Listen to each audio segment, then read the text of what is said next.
آئینے کا کام ہے عکس دکھلانا۔ اگر ہمیں اپنے لباس یا چہرے پہ کوئی داغ، دھبا یا گرد نظر آئے تو ہمارا کام ہے اسے ریموو کرنا، نہ کہ آئینے کو توڑ دینا۔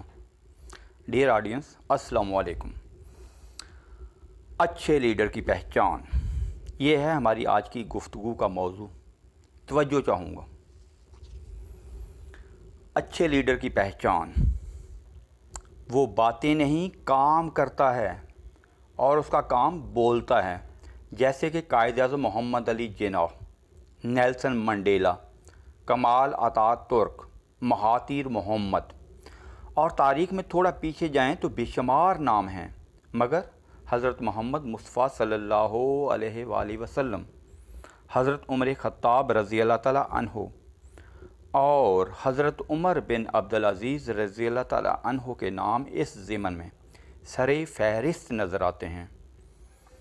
اچھے لیڈر کے قول و فعل میں تضاد نہیں ہوتا، وہ جھوٹ نہیں بولتا، عوام سے غلط بیانی نہیں کرتا، عوام کو جھوٹے خواب نہیں دکھلاتا، جھوٹی امیدیں نہیں دلاتا، اپنی ہی کہی ہوئی بات کی اپنے عمل سے نفی نہیں کرتا، عوام کی زندگیاں اجیرن نہیں کرتا، عوام کی زندگیاں اجیرن کر کے اپنے آپ کو دنیا کا سب سے بڑا لیڈر نہیں گردانتا۔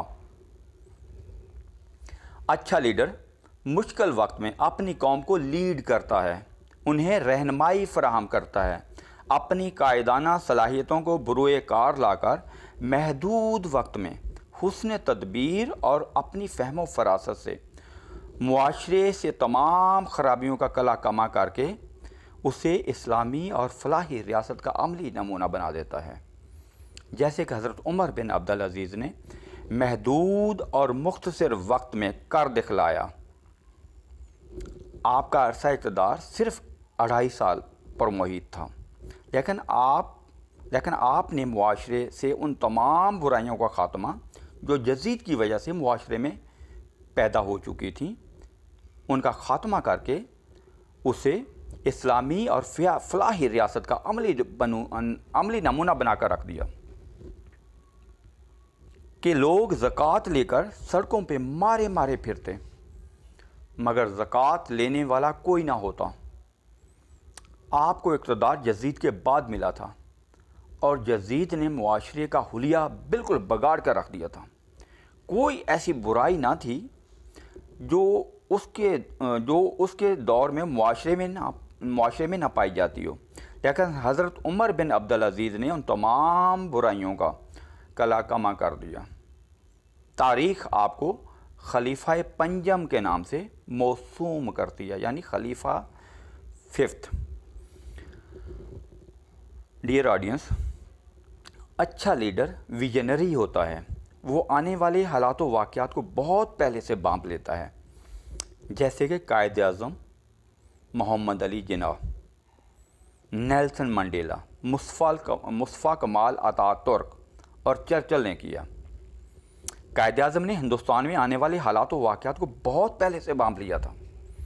آج ہندوستان اور کشمیر میں مسلمانوں کے ساتھ کیا ہو رہا ہے، یہ کوئی ڈھکی چھپی بات نہیں ہے۔ پاکستان کی تخلیق بلا شبہ قائد اعظم کے ویژن کا منہ بولتا ثبوت ہے۔ دوسری جنگ عظیم میں برطانیہ کا وزیر اعظم چرچل تھا۔ چرچل کے وزراء اور مشیران پریشان ہو کر چرچل کے پاس جاتے ہیں اور فکر مندی کا اظہار کرتے ہیں کہ جناب پرائم منسٹر صاحب، ہم جنگ ہار رہے ہیں۔ چرچل پرسکون رہتے ہیں، مطمئن رہتے ہیں، اپنے وزراء اور مشیران سے پوچھتے ہیں کہ کیا عدالتیں کام کر رہی ہیں؟ کیا لوگوں کو انصاف مل رہا ہے؟ تو انہیں جواب دیا گیا کہ جی، عدالتیں کام کر رہی ہیں اور لوگوں کو انصاف بھی مل رہا ہے۔ تو چرچل نے پرسکون انداز میں جواب دیا، ہم جنگ جیت لیں گے، اور پھر دنیا نے دیکھا کہ برطانیہ نے وہ جنگ جیت لی۔ اسی جنگ کے دوران صحافیوں کا ایک گروپ چرچل سے ملا اور چرچل سے سوال کیا کہ بر صغیر میں آزادی کی تحریکیں چل رہی ہیں، لوگ آپ کے زیر اثر نہیں رہنا چاہتے تو آپ ان کو آزاد کیوں نہیں کر دیتے؟ تو چرچل نے پرسکون انداز میں جواب دیا کہ یہ پری میچور ہوگا۔ پری میچور کا مطلب ہوتا ہے کہ وقت سے بہت پہلے۔ پھر چرچل نے جواب دیا کہ اگر ابھی انہیں آزادی دے دی گئی تو وہاں غنڈے اور موالیوں کی حکومت ہوگی۔ جناب دیکھ لیں آج دونوں ملکوں پہ کون حکمران ہیں۔ وقت نے وہ چیز ثابت کر دی۔ ہندوستان ہو یا اسلام کے نام پہ مارز وجود میں آنے والا پاکستان، دونوں ہی ملکوں پہ آج کون سا ٹولہ، کون سا گروپ برسر اقتدار ہے اور وہ کس طرح سے عوام کا استحصال کرنے میں مصروف ہے۔ آپ خود ملاحظہ کر سکتے ہیں یہ بات۔ جہاں پہ میں حدیث نبوی کوٹ کرنا چاہتا ہوں جس کے راوی صحابہ کرام کے سردار حضرت ابوبکر صدیق رضی اللہ تعالیٰ عنہ ہیں۔ حضرت ابوبکر صدیق رضی اللہ عنہ روایت کرتے ہیں، لوگوں میں نے رسول اللہ صلی اللہ علیہ وآلہ وسلم کو کہتے سنا، خدا کی قسم تم پر لازم ہے۔ میں ریپیٹ کرتا ہوں، خدا کی قسم تم پر لازم ہے۔ یہ نبی کریم صلی اللہ علیہ وآلہ وسلم فرما رہے ہیں کہ آپ لوگوں کو برائی سے روکو اور انہیں نیکی کا حکم دو۔ اگر آپ ایسا نہیں کرتے ہو تو رب تعالیٰ تمہارے بیچ میں سے، تمہیں لوگوں میں سے ایسے لوگوں کو اٹھا کر تم پر حکمرانی کی صورت میں مسلط کر دے گا جو تمہیں ایذا پہنچائیں گے۔ تو جناب دیکھ لیجئے کیا یہ حدیث مبارکہ ہمارے اوپر صادق نہیں آ رہی ہے؟ آج بالکل یہی حالات ہمارے ہیں۔ ہمارے حکمران جن کو ہم خود اپنے ووٹوں سے منتخب کرتے ہیں، وہ منتخب ہو کر جب برسر اقتدار آتے ہیں تو پھر وہ ہمارے ساتھ کیا سلوک کرتے ہیں۔ میرے خیال میں یہ کوئی ڈکی چھپی بات نہیں ہے۔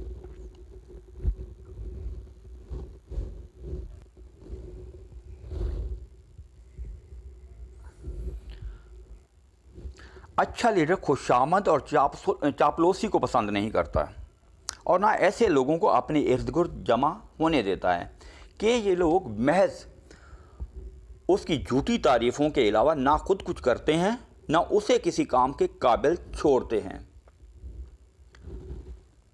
اچھا لیڈر خود پرست نہیں ہوتا کہ خود پرست انسان لیڈر کہلائے یعنی کہ قابل نہیں ہوتا کہ ایسا شخص شیخ چلی کی طرح تصوراتی دنیا میں زندہ رہتا ہے اور محض خیالی پلاؤ پکانے کے علاوہ عملی طور پر کچھ بھی کرنے کے قابل نہیں ہوتا اور اپنے حواریوں کی جھوٹی تعریفوں سے خوش ہوتا رہتا ہے، جبکہ اپنے عوام کا جینا دوبھر کر دیتا ہے، ان کا جینا محال کر دیتا ہے۔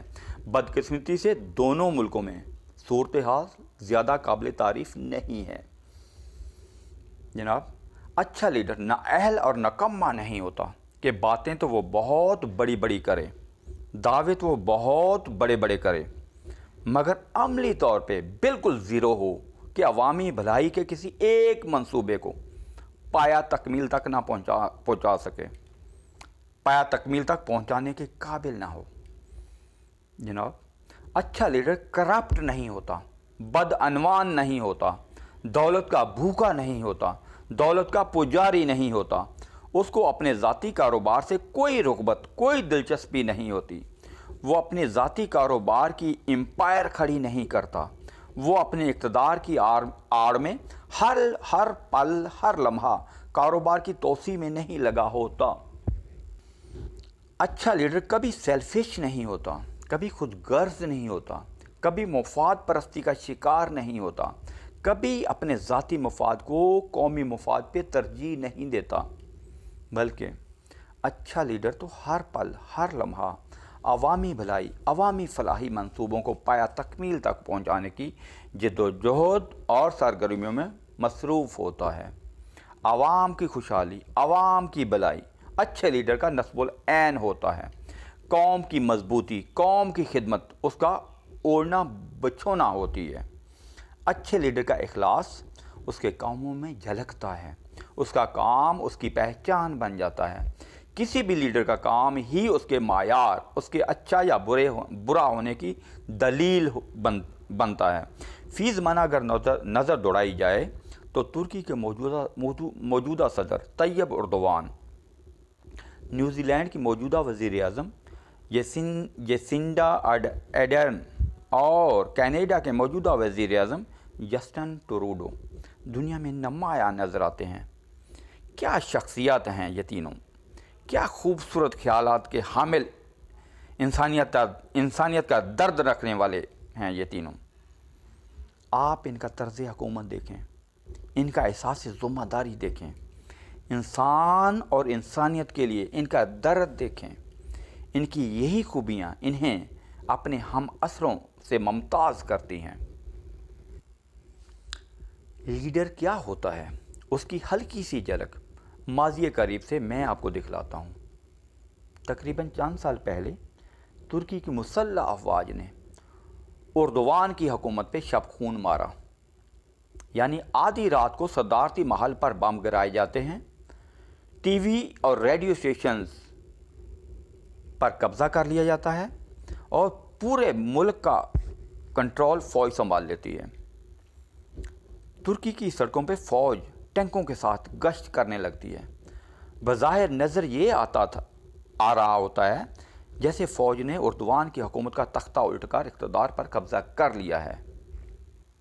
اردوان کسی نہ کسی طرح اپنی جان بچا کر غیر ملکی ٹی وی چینل سے عوام کے لیے پیغام نشر کرتے ہیں، باہر نکلو اور اپنی حکومت کے خلاف سازش کو ناکام بنا دو۔ بس یہی الفاظ اس نے نشر ہوئے تھے اس کے۔ اردوان کی ایک کال پر عوام سڑکوں پہ نکلے اور ٹینکوں کے سامنے لیٹ گئے۔ یہ سارا منظر ٹی وی پر لائیو دکھایا جا رہا تھا، ظاہر ہے کوئی غیر ملکی میڈیا کے ذریعے دکھلایا جا رہا ہوگا۔ میں نے خود دیکھا استنبول کی سڑکوں پہ فوج ہی فوج، مسلح دستے، ٹینک ہی ٹینک نظر آ رہے تھے، مگر عوام کی ہمت کی داد دینی پڑے گی۔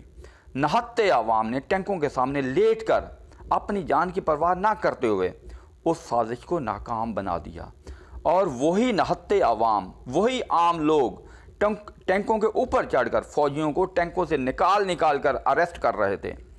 میں نے خود اس سارے منظر کو ٹی وی اسکرین پہ لائیو دیکھا، اور وہی طیب اردوان آج بھی ترکی کا صدر ہے۔ ڈیئر آڈینس، سوال یہ پیدا ہوتا ہے کہ طیب اردوان نے اپنی قوم کے لیے، اپنی عوام کے لیے کچھ تو ایسا کیا ہوگا جو عوام نے مصیبت کے وقت اپنے لیڈر کو تنہا نہیں چھوڑا اور اس کی ایک کال پہ لبیک کہتے ہوئے سڑکوں پر نکل آئے اور مسلح افواج کے ساتھ بھیڑ گئے۔ حاصل بحث یہ ہوا، اگر کوئی لیڈر ہو تو عوام بھی اسے مایوس نہیں کرتے۔ آئی ریپیٹ اٹ، اگر کوئی لیڈر ہو تو عوام بھی اسے مایوس نہیں کرتے۔ اگر آپ کو کنٹینٹ اچھا لگا ہو تو please like, subscribe and share. Thank you.